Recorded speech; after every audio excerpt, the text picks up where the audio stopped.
Hello' friends, welcome back to my YouTube channel. নতুন এটা ব্লগলৈ আপোনালোকক স্বাগতম জনাইছোঁ। ৰাতিপুৱা 10টামান বাজিছে আৰু এতিয়া চাহ খাই উঠি কাপোৰবোৰ বাহিৰত মেলি থৈ আহোঁগৈ। এয়া দেখিছে, বতৰটো আজি অকণমান মুকলি কৰিছে। আজি কেইবাদিন ধৰি বৰষুণ দি আছিলে, কাপোৰ কানিবোৰ ধোৱা হোৱাই নাছিলে।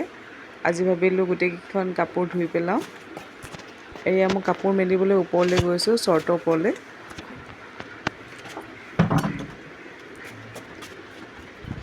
আজি আমাৰ কেমেৰামেন আমাৰ ল'ৰাটো হৈছে আৰু সিয়ে কেমেৰাটো ধৰি দিছে। এতিয়া মই কাপোৰ মেলিবলৈ যাওঁ ওপৰত। ভিডিঅ'টো সেইকাৰণে লৰিছে অলপ।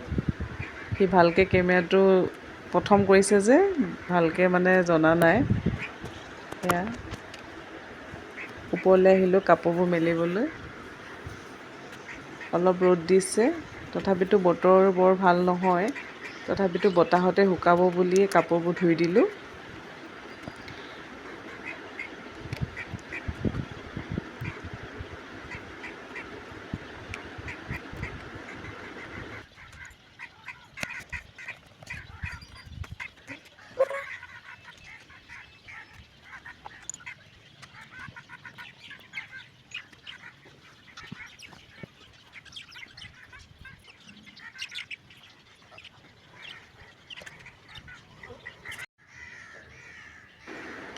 এয়া ফ্ৰেণ্ডছ, আকাশখন চাওক।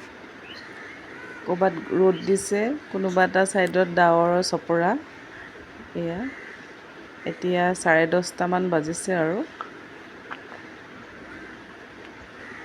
এয়া দেখিছে,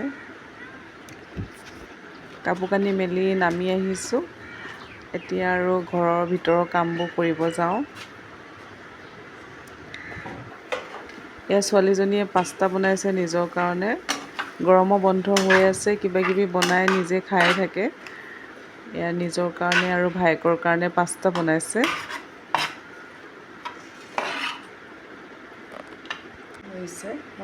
এতিয়া ফ্ৰেণ্ডছ, এয়া বানানা শ্বেক বনাবলৈ লৈছোঁ। গৰম অকণমান পৰিছে আৰু ইহঁতেও বানানা শ্বেক খাওঁ বুলি কৈছে, মিল্ক শ্বেক। সেইকাৰণে বানানা শ্বেক বনাবলৈ আহিছোঁ। এয়া গোটেইকেইটা বস্তু ৰেডি কৰি লৈছোঁ।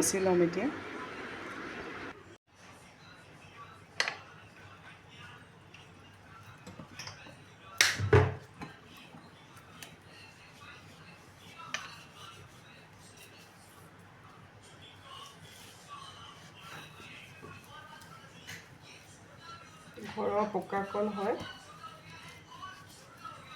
বেছিকৈ পকি গ'ল গৰমৰ কাৰণে।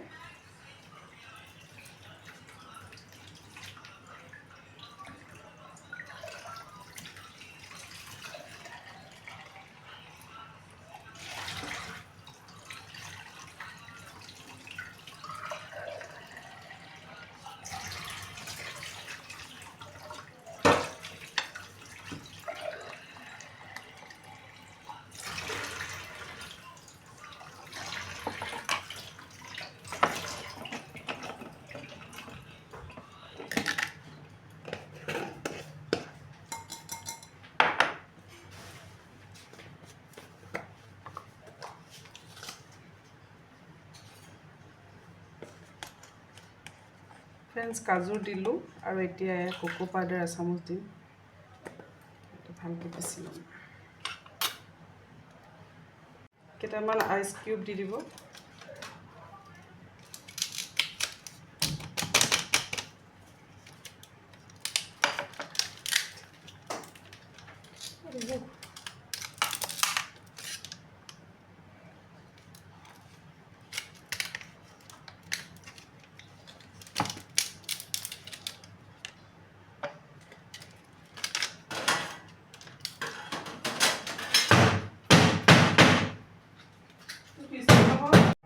আইচ কিউব 3 টুকুৰা দিছোঁ। এতিয়া পিচি ল'ম মিক্সিত। এটা চিচাৰ গ্লাছত এনেকৈ আইচ কিউব আৰু এতিয়া কোকো পাউডাৰ ছাইডত লগাই লৈছোঁ আৰু এয়া পিচি হৈ গ'ল বানানা মিল্ক শ্বেক। ফ্ৰেণ্ডছ, ৰেডি হৈ গ'ল আমাৰ বানানা মিল্ক শ্বেক। এয়া খুব টেষ্টি লাগে। গৰম দিনত এনেকৈ বনাই আপোনালোকে খাব।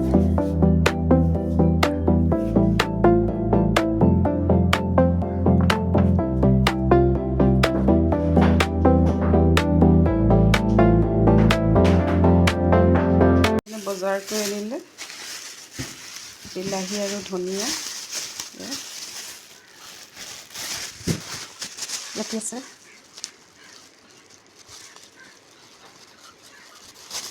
মাছ হৈ আছে বাহু মাছ কাণপুৰি বাহু মাছ আজি দুপৰীয়া বাহু মাছৰ জোল হ'ব চাগে এতিয়া আনিছে ইয়াত আছে মটন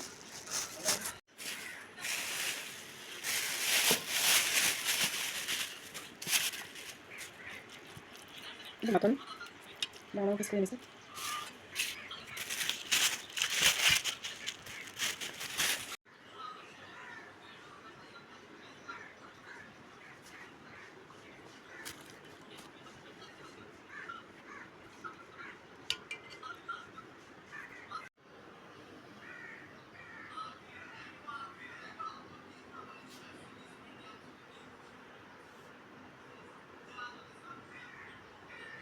আজি দুপৰীয়া ভাতৰ কাৰণে কাণপুৰি বাহু মাছ হয় এইটো ধুই মেলি ল'লোঁ ধুনীয়াকৈ চাফাকৈ কাণপুৰি বাহু মাছ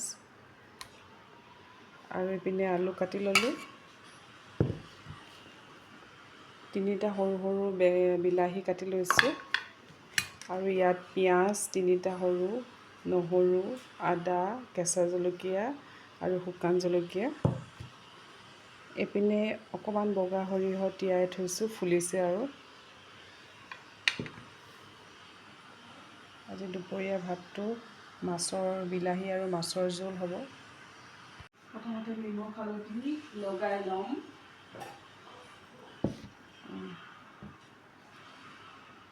মাছখিনিত নিমখ হালধি লগাই লওঁ হালধি এচামুচ দিছোঁ অকণমান ৰঙচুৱাকৈ কালাৰটো ৰেড কালাৰ হ'বৰ কাৰণে অকণমান হালধি বেছিকৈ দিছোঁ নিমখ একেবাৰে দি দিছোঁ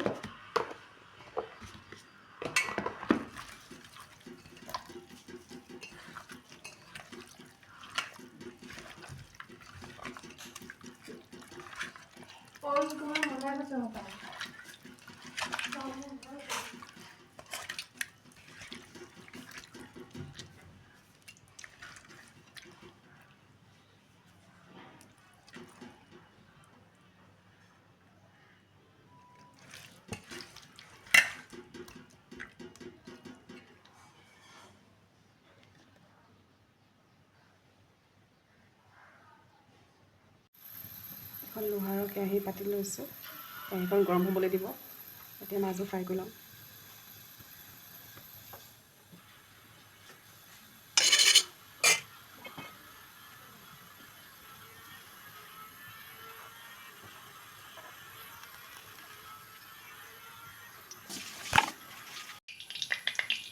তেলটো গৰম হ'ল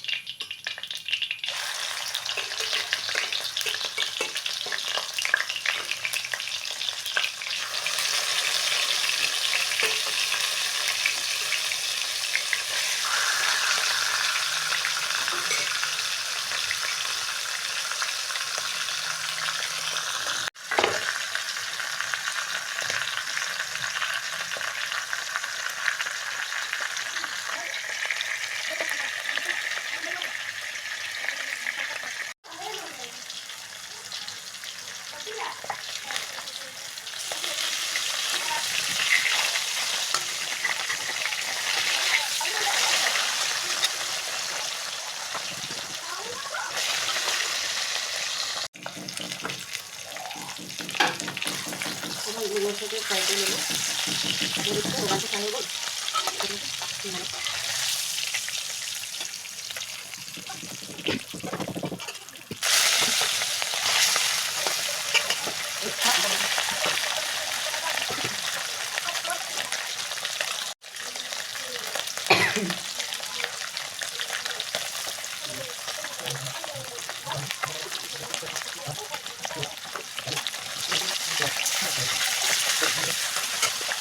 জাৰত পিঁয়াজ নহৰু আদা আৰু বগা সৰিয়হ কেঁচা জলকীয়া লৈ ল'লোঁ আৰু ইয়াতে দুটুকুৰামান বিলাহী গোটেইখিনি বিলাহী আমি পিচি নলওঁ দুটুকুৰামান গোটাকৈ ৰাখি খোলাকৈ একেলগে পিচি ল'ম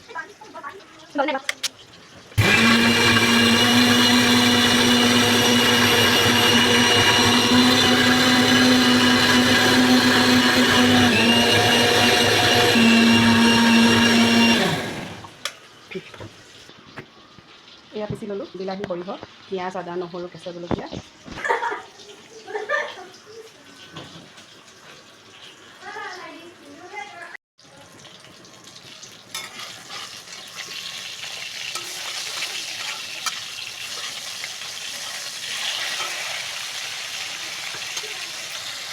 মাছকেইডোখৰ নমাই লওঁ। মাছকেইডোখৰ নমাই ল'ব অকণমান এনেকুৱাকৈ ভাজিছোঁ, বেছি টান কৰা নাই।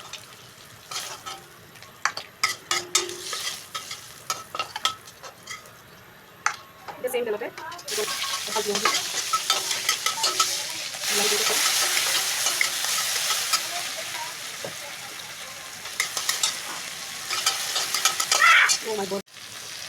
এতিয়া অকণমান হালধি দি দিম। আগতে মাছত হালধি দি থোৱা আছে, তথাপিতো আৰু অকণমান হালধি দি দিছোঁ। নিমখ অকণমান দি দিম।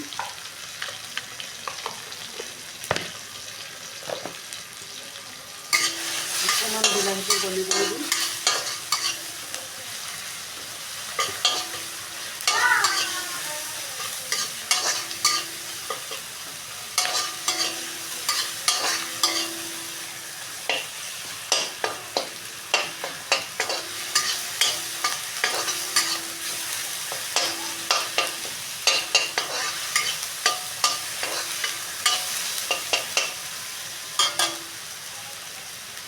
এতিয়া এই পিচি থোৱা পেষ্টখিনি দি দিম, সৰিয়হ আৰু বিলাহী পেষ্টটো।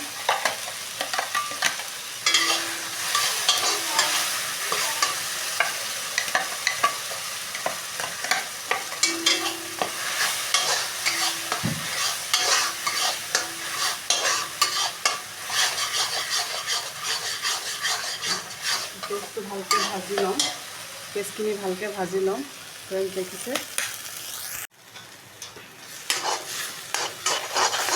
সৰিয়হ বিলাহী পেষ্টখিনি ভালকৈ ভাজি ল'ব আপোনালোকে। মছলা চছলা একো ব্যৱহাৰ নকৰোঁ, চিম্পুল সৰিয়হ বিলাহী দিয়া মাছৰ জোল হ'ব। এয়া জাৰত অকণমান পানী দি মিক্সিৰ জাৰটো ভালকৈ গুলি এইখিনি দি দিম য'ত পানী দেখিছে বহুত লাগি আছে।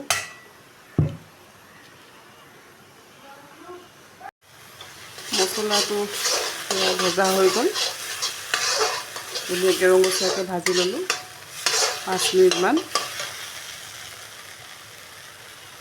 দেখিছে মিক্সিত লাগি থকা হ'ল।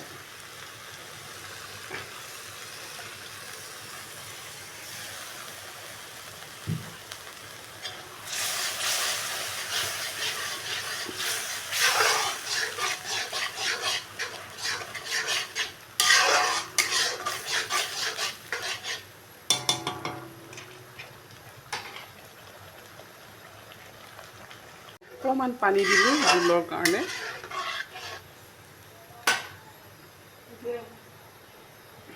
এতিয়া ইয়াতে আলুকেইটা কেইডোখৰমান দি দিছোঁ।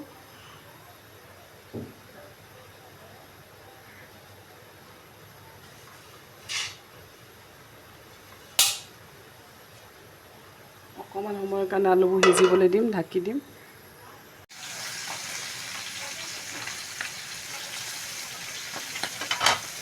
এতিয়া ইয়াতে মাছকেইটা দি দিম। এয়া মাছ দি দিলোঁ, অলপ অলপ উতলিব।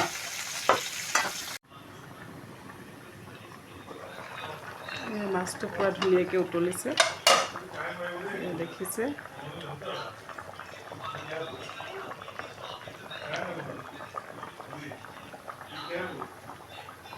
ইয়াতে আমি ধনিয়া দি দিম এতিয়া।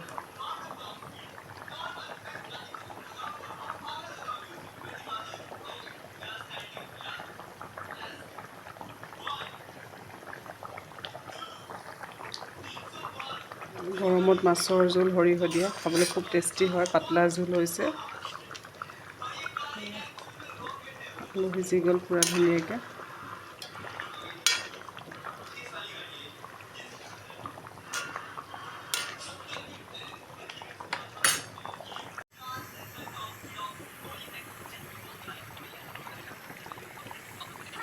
পাৰিবলৈ লৈছোঁ, দুপৰীয়া ভাতটো খাবলৈ লৈছোঁ। ৰেডি হৈ গ'ল মাছৰ জোল। গৰমত এই মাছৰ জোল খাই খুব ভাল লাগে।